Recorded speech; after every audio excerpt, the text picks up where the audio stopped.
ما نحكيوش كيفاش كانت، راه كانت مزبله وكانت جامعه المجرمين وكانت شحال من حاجه كانت فيها.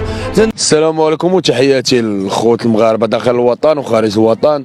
المهم كمعروف في السوشيال ميديا بايوب القنيطري، جينا نهضروا على بالنسبه هاد الالات اللي داروهم هنايا ديال الرياضه.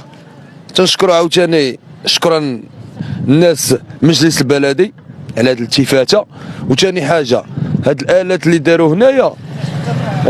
داروا هنايا تنتمنى تكون واحد المراقبه ديالهم تكون ملصقه لا مع السلطات لا مع جمعيات لا مع كل شيء. علاش؟ حيت خاصنا ضروري كاميرا باش تراقب هذا الشيء، حيت الناس كاينين ناس كبار باغيين يجيو يترينيو وتيجيو يترينيو. راه دابا هاد الحاله اللي تنهضر معاكم دابا واحد السيده تتريني ما نوريوهاش.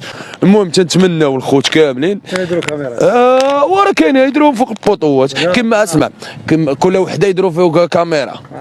واش فهمتيني؟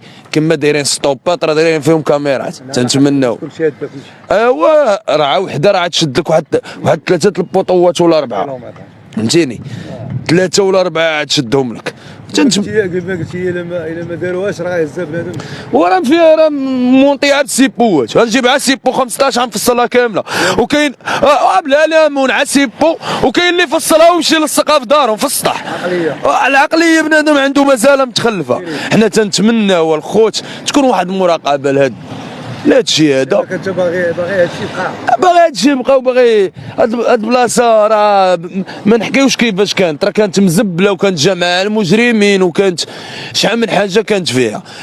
تنشكر واحد الشكر خاص للجماعه وكاع الجهات المتخصصه اللي تعاونوا في هذا المشروع. وتنعاودوا نصيفطوا واحد الرساله اخرى، راه بغينا يكون الامن هنايا فهمتيني. هو ما نكذبوش على الله، كاين الامن ما نكذبوش، ولكن بغينا يكون كتافه رمضان عيحيد وعيجي شهر ديال الفطر يكون شويه الدنيا مأوبشه هنايا. وحنا ما بغيناش هاد الدنيا تخسر. علاش؟ حيت تيجيو عندنا ضياف، تيجيو عندنا اصدقاء، تيجيو عندنا عائله احبابنا.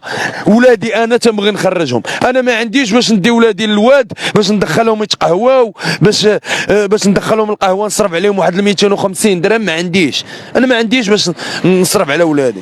بغيت ولادي نجيبهم هنايا يدوروا يلعبوا يتساراو. وتحياتي الخوت وتحياتي كاع المغاربه.